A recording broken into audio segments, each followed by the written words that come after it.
होते हैं।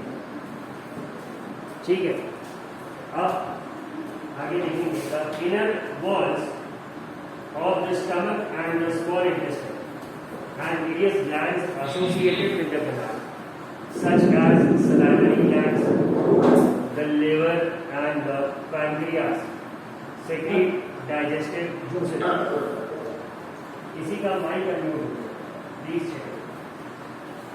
ठीक है, अब ये जितने भी एलिमेंट्री कैनाल के मेजर पार्ट्स हैं इनकी जो इनर लाइनिंग है, जैसे सपोज अगर आप एक हॉलो सिलेंडर देख रहे हैं तो एक तो उसकी आउटर सरफेस होती है, एक इनर सरफेस होती है। तो इसी तरह से इस एलिमेंट्री कैनाल की जो इनर सरफेस है इसकी स्टमक, स्मॉल इंटेस्टाइन, लिवर, तो ये सब क्या करते हैं? They secrete digestive juices. What are digestive juices? Digestive juices are chemicals, sort of chemicals secreted by our digestive system to break the complex parts of the food into simpler form. ठीक है, ये जो नीचे बताया है digestive juices convert complex substances of food into simpler ones. Digestive tract, tract माने रास्ता, TRACT, tract and associated glands together constitute the digestive system. ठीक है, तो ये जो तुम्हारा डाइजेस्टिव ट्रैक्ट हो गया, रास्ता हो गया खाने के मूव करने का, अलोंग विद द ग्लैंड्स, ये सब मिलके क्या बनाते हैं? दे together form your digestive system. ठीक है, अब सबसे पहले इसका पहला कंपोनेंट देखेंगे the mouth and the Bukkal cavity. इस पर फिर हम लोगों ने बात करने की थोड़ी सी इंजेक्शन के बारे में डिस्कशन हो गया था। ठीक है, फिर टीथ के बारे में डिस्कशन होना था। टीथ मेनली हमारे माउथ में 4 तरह के होते हैं, इंसाइजर, कैनाइन, प्रीमोलर और मोलर। अब किसी के पास अगर पेट डॉग होगा तो वो उसने नोटिस करा होगा कि उसके आगे के 4 दांत तो छोटे होते हैं, बट जहाँ से ही उसका आगे जो माउथ है वो कर्व होना स्टार्ट होता है सबसे आगे, तो 2 बड़े से दांत होते हैं, ऊपर नीचे दोनों। अगर कभी उसका कह सकते हैं कि मुंह का जो स्किन होता है उनके ऊपर, उसको हल्का सा उठा के देखेंगे तो ये एकदम कवर कर आगे के दांत जहाँ से मतलब मुड़ना स्टार्ट होते हैं वहाँ पे बड़े दांत होते हैं, उन्हें कैनाइन कहते हैं। तो कैनाइन का काम क्या है? कैनाइन का काम बेसिकली है मांस को चीर के निकालना, to tear the flesh from the body of their prey. ठीक है, अगर हम लोग देखें तो हम लोग जैसे जब फॉर एग्जाम्पल कोई फल खा रहे हैं तो जो आगे के दांत से नहीं कटता है तो फिर हम लोग आगे के दांत से थोड़ी सी बगल में जो थोड़े से नुकीले दांत होते हैं उसी से उसको काट के फिर अलग करते हैं उसका छिलका। जैसे शुगर केन जब भी हम लोग खाएंगे तो उसका जो ऊपर का छिलका हम उतारे करते हैं दांत से, वो उन्हीं दांतों की मदद से करते हैं कैनाइन। फिर आता है प्रीमोलर और मोलर।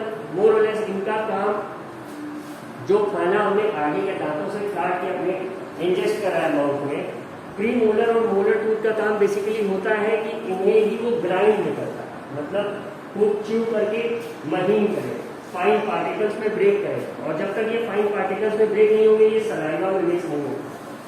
फिर यही जो आपका खाना रहता है जिसको कि टूथ आपके ग्राइंड कर चुके रहते हैं, ये इसमें मिक्स होगा सलाइवा में। अब सलाइवा में भी कुछ हिस्सा फूड का डाइजेस्ट हो जाता है। कौन सा हिस्सा होता है? ये आप देखेंगे, this is again an important question. The saliva breaks down starch into sugars. अक्सर ये क्वेश्चन पूछ लिया जाता है कि which part of the food is digested by the saliva। तो जो फूड का आपके स्टार्च कंटेंट है वो आपका सलाइवा डाइजेस्ट कर देगा माउथ में। ठीक है, इसके अलावा टंग पे कल बात हुई थी। टंग भी फ्लेशी मस्कुलर ऑर्गन है जो कि माउथ के सारे कोनों में पहुंच जाता है और यही खाने को सलाइवा के साथ मिक्स करने में हेल्प करता है। ठीक है, और इसी से हमें टेस्ट भी मिलता है। इतनी बातें हम लोगों की कल हो गई थी। फिर अब शायद आज हम लोगों को फूड पाइप और ईसोफेगस के बारे में बताएं। तो फूड पाइप इज नथिंग, जो आपके माउथ को स्टमक से कनेक्ट करने वाली ट्यूब होती है, इसी को ईसोफेगस कहते हैं या फिर फूड पाइप।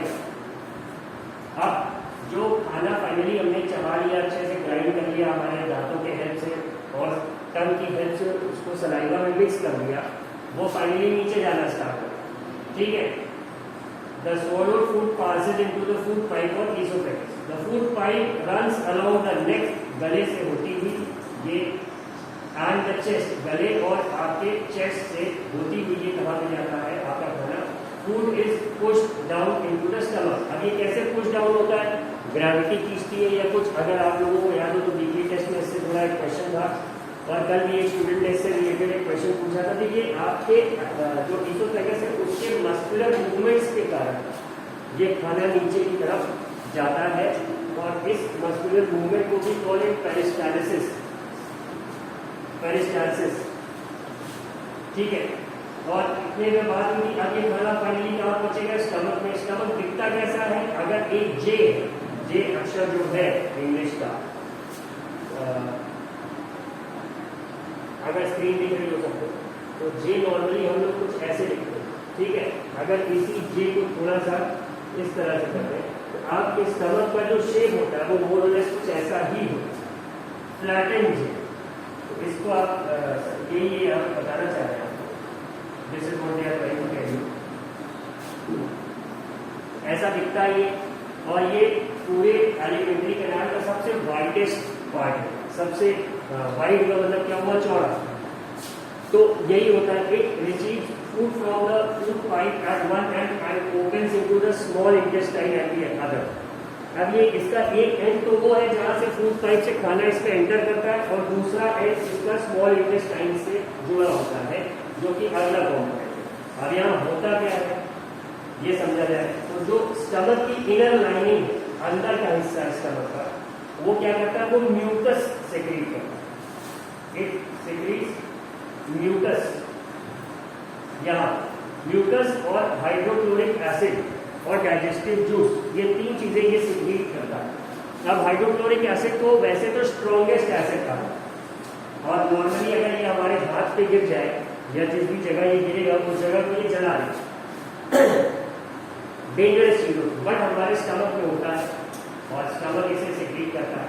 अब the mucus protects the lining of the stomach, ठीक है. जो ये म्यूकस सेक्रेट हो रहा है ये स्टमक की जो अंदर की दीवारें हैं उन्हें ये प्रोटेक्ट करता है किसी भी तरह के डैमेज से. अब आप लोगों ने देखा अक्सर जब आप डॉक्टर में जमीन पे गिरते हैं तो आपके घुटने या हाथ छिल जाते. वो क्यों छिलते? क्योंकि वो हाथ का एरिया, जो स्किन का एरिया, वो रगड़ जाता है. किससे? जमीन. तो ऊपर की एपिथेलियल टिश्यूज की जो लेयर है वो छिल जाती है, तो हमें चोट लग जाती है. लेकिन स्टमक में अगर यही हो कि अंदर स्टमक के खाने के किसी हिस्से से रगड़ खा के अगर चोट लग जाए तो फिर बहुत दिक्कत है. वो चोट ठीक होने में भी समय लगेगा, क्योंकि खाना आप बंद करोगे नहीं तो उस पर बराबर से कुछ ना कुछ खाना रगड़ता रहेगा. इसीलिए अंदर थोड़े से लुब्रिकेशन की जरूरत है. अब ये लुब्रिकेशन कैसे होता है? ये जो म्यूकस है यही हेल्प करता है. अब अगली चीज क्या है? The acid. तो the acid kills many bacteria that enter around with the food and makes the medium in the stomach acidic. अब ये जो एसिड है लोग बोलेंगे कि अगर इतना खतरनाक एसिड है, it is such a dangerous acid, then how can it exist inside our stomach? नहीं, वो एग्जिस्ट करता है and it helps in killing the bacteria that enter our stomach along with the food. जो हमारे खाने के साथ बैक्टीरिया एंटर कर जाता है हमारे स्टमक में, the acid kills those bacteria, ठीक है. और ये अंदर के मीडियम को थोड़ा एसिडिक बना देता है. तो अब ये क्या करता है? यही एसिडिक मीडियम हेल्प करता है किसको? डाइजेस्टिव जूसेस को एक्ट करने. ये डाइजेस्टिव जूस जैसे ऐसा समझो कि हम बहुत ज्यादा ठंड है, -20 डिग्री सेल्सियस टेम्परेचर है, तो हम उसमें आराम से घूम फिर नहीं पाते, अपना काम नहीं करते. तो हमें एक सर्टेन वेदर चाहिए जिसमें हम अच्छे से फंक्शन करें. जैसे ऑटम सीजन का जो वेदर होता है उसमें हम लोगों को सबसे ज्यादा कंफर्टेबल लगता है कि टेम्परेचर बहुत ज्यादा हाई भी नहीं होते, बहुत ज्यादा लो भी नहीं होते, ना गर्म लगता है ना ठंडा लगता है, तो हम लोग अच्छे से फंक्शन कर पाते हैं. इसी तरह जो डाइजेस्टिव जूसेस हैं आपके, they are only able to function if the weather around them, that is the medium around them is somewhat acidic, ठीक है. अब ये डाइजेस्टिव जूसेस करते क्या है? The digestive juices break down the proteins. अब हमारे खाने के हिस्से का जो कंपोनेंट प्रोटीन बेस्ड है, जैसे दाल हमने देखा। और ये डाइजेस्टिव जूस क्या करेंगे, उससे आ रहे प्रोटीन को ही ये आपका क्या करेंगे, सिंपलर सब्सटेंसेस में तोड़ेंगे। सिंपलर सब्सटेंसेस मतलब यहाँ पे वो होगा वो सब्सटेंस जिन्हें बॉडी अब डायरेक्टली यूज कर सकते। अब अगला हिस्सा क्या है, द स्मॉल इंटेस्टाइन, छोटी आंत जिसे कहते हैं। अब ये मोड़ा हुआ कॉइल इसका स्ट्रक्चर रहता है, एक मतलब एक दूसरे के ऊपर ये पूरा लपेटा हुआ रहता है। It is coil, highly coil, और इसकी लेंथ 7.5 मीटर तक हो सकती है। 7.5 मीटर की मतलब हो गया ऑलमोस्ट 25 फीट के आसपास। तो अब इसमें क्या होता है, स्टमक से खाना इसमें आया, तो अब इसमें लिवर और पैंक्रियास भी दो कंपोनेंट्स हैं आपके डाइजेस्टिव सिस्टम के। तो इस स्मॉल इंटेस्टाइन को आपके इससे भी सेक्रीशंस मिलते हैं। सेक्रीशन क्या हो गया, ये दोनों अलग अलग डाइजेस्टिव जूस कह लो, पिगमेंट कह लो, ये लोग सिक्रीट करते हैं जो कि आपके खाने को और अच्छे से डाइजेस्ट करने में हेल्प करते हैं। जैसे कि इन्होंने बताया, लिवर जो होता है, liver is a reddish brown gland situated in the upper part of the abdomen. अब एब्डोमेन आपका क्या होता है, समझ लीजिए जैसे suppose I am coming in front of the camera, तो जो आपका ये हिस्सा जहाँ रिब्स के जस्ट नीचे है, ये आपका एब्डोमिनल पोर्शन है। तो यहीं पे लिवर होता है अपर पार्ट पे, on the right side. It is the largest gland in the body, it is the largest gland in the body. It secretes bile juice, ये बाइल जूस सेक्रीट करता है। और ये बाइल जूस कहाँ पे store रहता है, लिवर के अंदर एक जगह होती है gall bladder. This bile juice is stored in the sac called gall bladder. अब गॉल ब्लैडर को सैक क्यों कहते हैं, सैक मतलब क्या हुआ, थैली। तो अक्सर आपने सुना होगा कि पित्त की थैली होती है, तो it is the same gall bladder. Health क्या करता है, the bile plays an important role in the digestion of fats. अब प्रोटीन कंपोनेंट को स्टमक में डाइजेस्ट कर दिया गया, जो फैट कंटेंट है आपके फूड का वो कहाँ पे डाइजेस्ट हो रहा है, it is being digested in the with the help of liver. इससे ये जो बाइल है जूस आपका ये हेल्प करता है, ठीक है। अब अगला क्या है, पैंक्रियास। पैंक्रियास कैसा होता है, it is a large cream coloured gland, जैसा कि दूध के मलाई का रंग होता है, थोड़ा येलोइश बट एग्जैक्टली वाइट। तो ये उसी रंग का होता है, located just below the stomach, ये पेट के जस्ट नीचे लोकेटेड है। अब the pancreatic juice acts on carbohydrates, fats and proteins and changes them into simpler forms. अब ये जो पैंक्रियाटिक जूस है, अब आपका स्टमक से और लिवर से जो चीजें बच गई, फाइनली उन कंपोनेंट्स को डाइजेस्ट करने के लिए ये जो पैंक्रियास है, पैंक्रियाटिक जूस सेक्रीट करता है, और ये फाइनली बचे हुए जो कंपोनेंट्स अनडाइजेस्टेड रह गए उनको ये डाइजेस्ट कर देता है।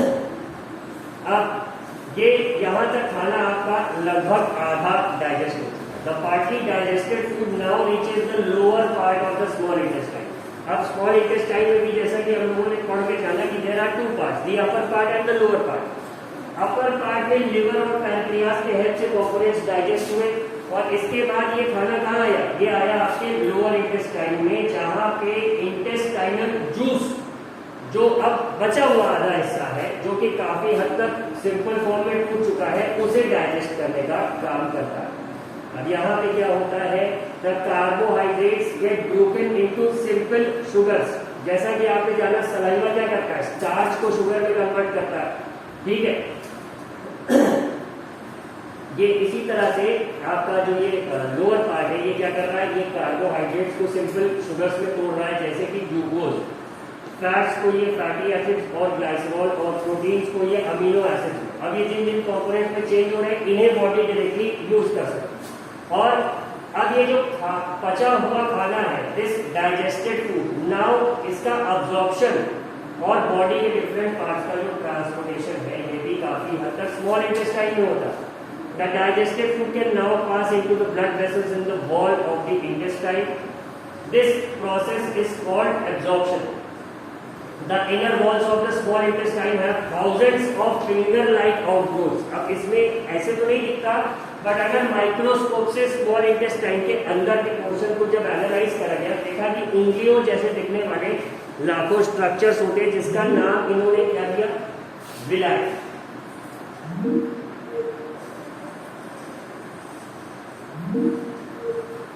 ये आवाज आती रहती है आपका।